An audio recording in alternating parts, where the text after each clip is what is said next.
Good morning student. Previous video class में हमने chapter 4 के क्वेश्चन आंसर कंप्लीट किए थे। आज हम सृजन पाठ्यपुस्तक का नेक्स्ट चैप्टर नंबर 5 वीर रस के कविता स्टार्ट करते हैं, जो कि कवि भूषण द्वारा रचित है। सबसे पहले हम महाकवि भूषण जी का जीवन परिचय रीड करते हैं। भूषण का जीवन परिचय और उनके कृतित्व। इनका जन्म 1613 ईस्वी कानपुर उत्तर प्रदेश के तिकवामपुर गांव में हुआ था। इनके पिता का नाम रत्नाकर त्रिपाठी तथा भाई प्रसिद्ध कवि चिंतामणि व मतीराम थे। इनकी मृत्यु 1715 ईस्वी मानी जाती है। जीवन परिचय। रीतिकाल की श्रृंगार प्रधान काव्य सरिता में वीर रस की प्रबल धारा बहाने वाले कवि भूषण का जन्म कानपुर के यमुना किनारे त्रिविक्रमपुर तिकवामपुर गांव में कान्यकुंज ब्राह्मण परिवार में 1613 ईस्वी में हुआ था। इनके पिता का नाम रत्नाकर त्रिपाठी था।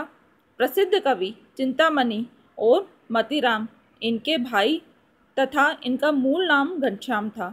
भूषण की उपाधि चित्रकूट नरेश रुद्र शाह सोलंकी के पुत्र हृदय शाह ने दी थी। इनके लिए एक छंद प्रसिद्ध है। कुल संकुल त्रिकुटपति साहसशील समुद्र कवि भूषण पदवी देही हृदय राम सुतरुद्र।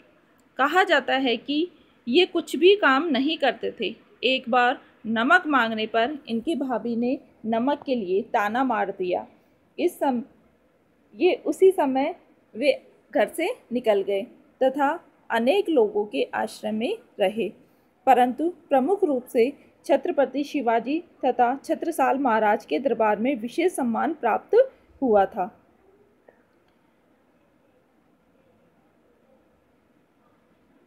भूषण ने महाराज शिवाजी और राजा छत्रसाल को अपनी कविता का नायक बनाया।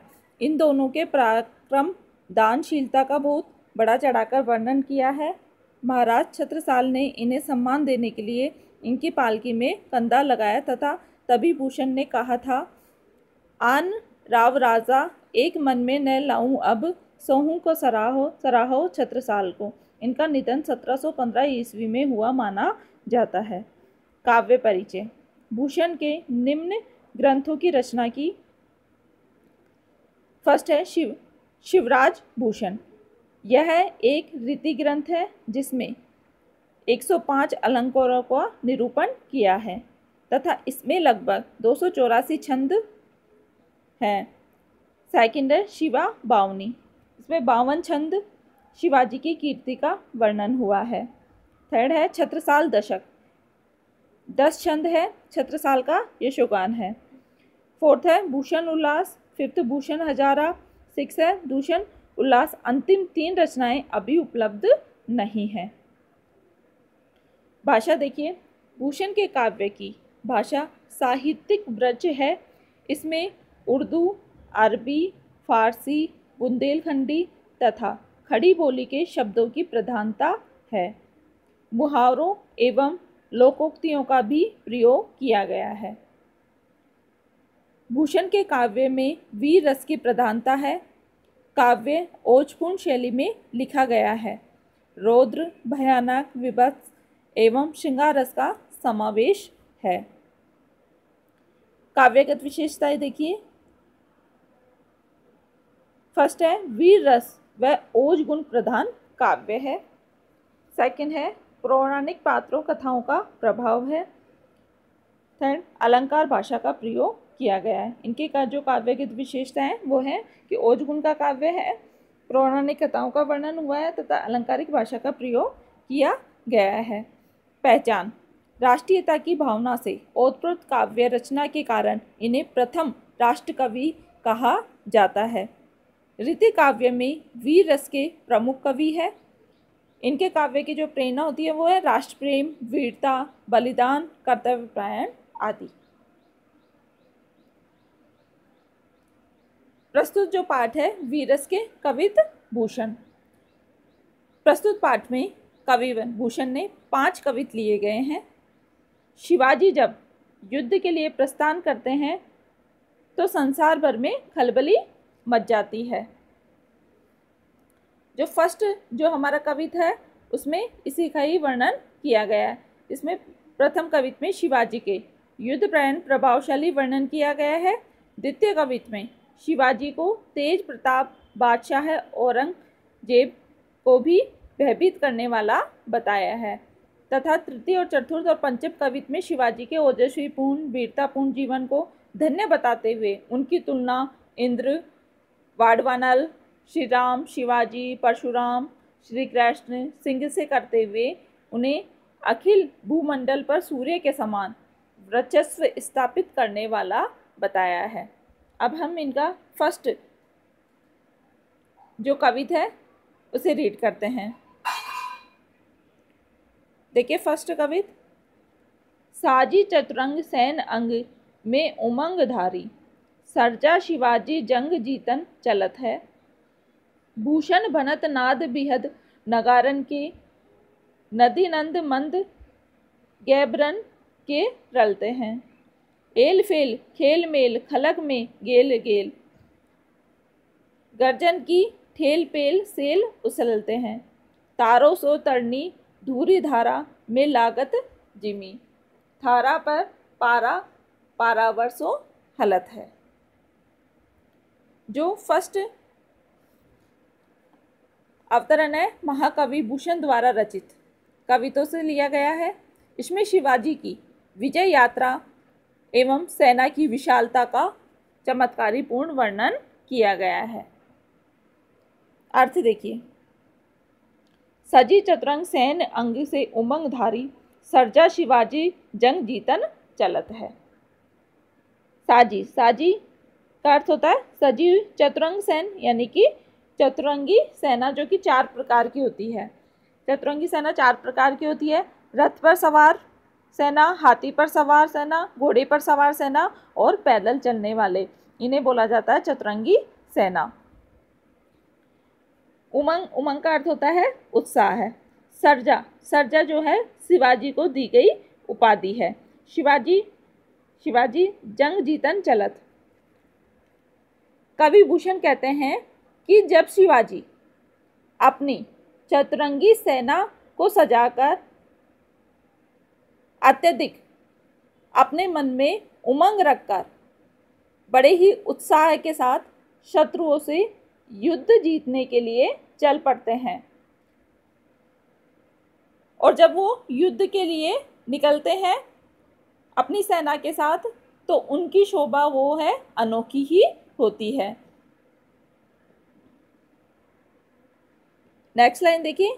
भूषण भनत नाद बिहद नगारन के, और जब वो युद्ध के लिए जाते हैं तो उस समय नगाड़ों की भारी आवाज़ चारों ओर गूंजने लगती है कि जब शिवाजी अपने साथ चतुरंगी सेना लेकर युद्ध के लिए जब सज धज कर निकलते हैं और चारों ओर नगाड़ों की आवाज़ जो है बजने लगती है।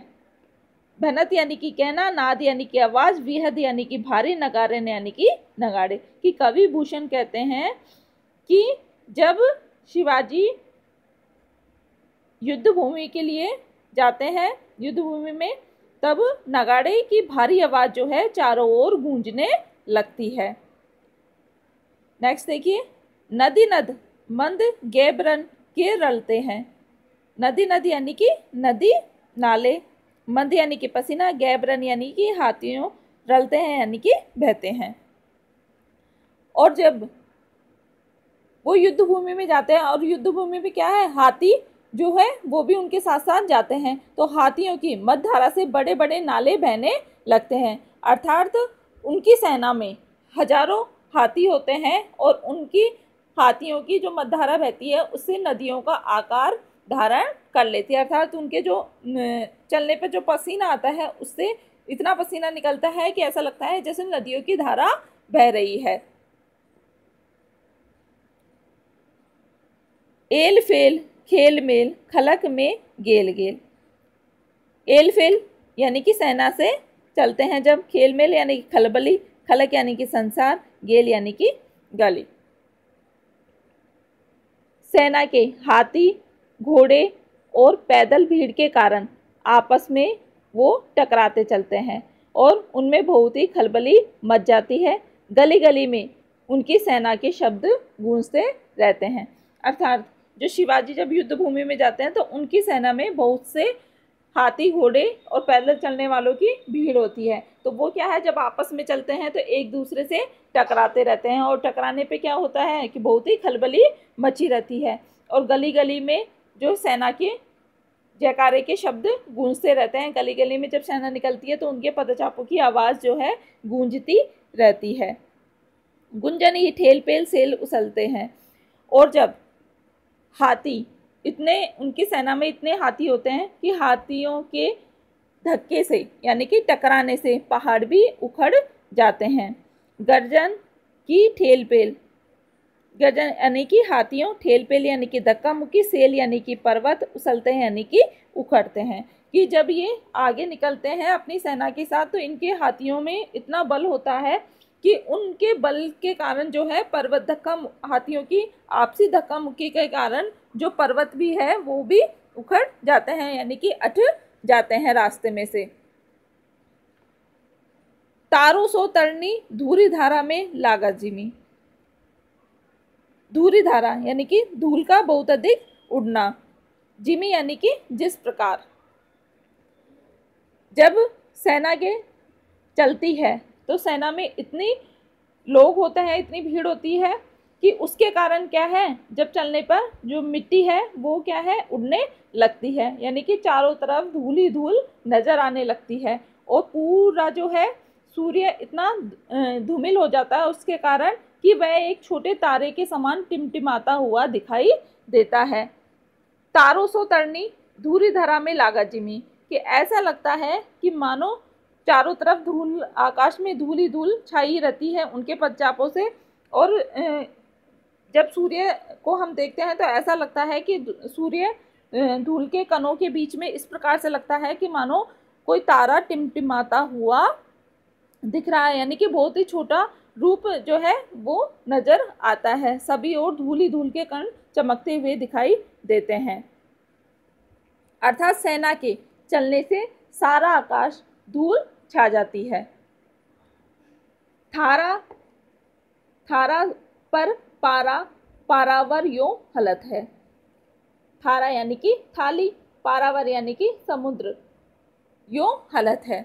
और चारों तरफ धूल ही धूल जो है वो फैल जाती है जिसके कारण क्या लगता है कि सारे आकाश में धूल छा जाती है और खलबली सी धरती पर मची रहती है। खलबली यानी कि चारों तरफ इधर उधर धक्का मुक्की सी होती रहती है और इसके कारण समुद्र थाली पर रखे हुए पानी की तरह हिलने लगता है। जब समुद्र होता है तो इस तरीके से लगता है कि धरती पर, जो धरती का रूप है उसे थाली बताया गया है, कि थाली पर समुद्र इस प्रकार से दिखता है जिस प्रकार से पानी रखे हुए पानी की तरह हिलने लगता है। कि थाली में अगर कोई पानी रख दिया जाए तो वो छोटा रूप लेकर वो हिलता हुआ दिखाई देता है पारी की तरह। उसी प्रकार से बताया है कि जो समुद्र, चारों तरफ धूल के कण छाए रहते हैं और उसके कारण समुद्र जो है थाली पर रखे हुए पानी की तरह हिलने लगता है और आकाश में धूल ही धूल होते हैं। जो कि क्या हो रहा है, सूर्य भी ऐसा लगता है आकाश में ये एक तारे के समान जो है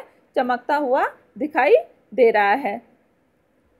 समुद्र उस धूल के कारण थाली पर रखे गए पानी की तरह दिखाई देता है, अर्थात पारी की तरह वो हल्का हल्का हिलता हुआ दिखाई देने लगता है। यह होता है फर्स्ट कविता का अर्थ कंप्लीट। प्रस्तुत कविता में अनुप्रास, यमक तथा पुनरुक्ति, प्रकाश अलंकार का प्रयोग हुआ है। वीर रस है प्रस्तुत कविता में, ओज गुण का प्रयोग हुआ है, कवित छंद है तथा भाषा ब्रज भाषा का प्रयोग कवि ने प्रस्तुत छंद के कविता के अंतर्गत किया है।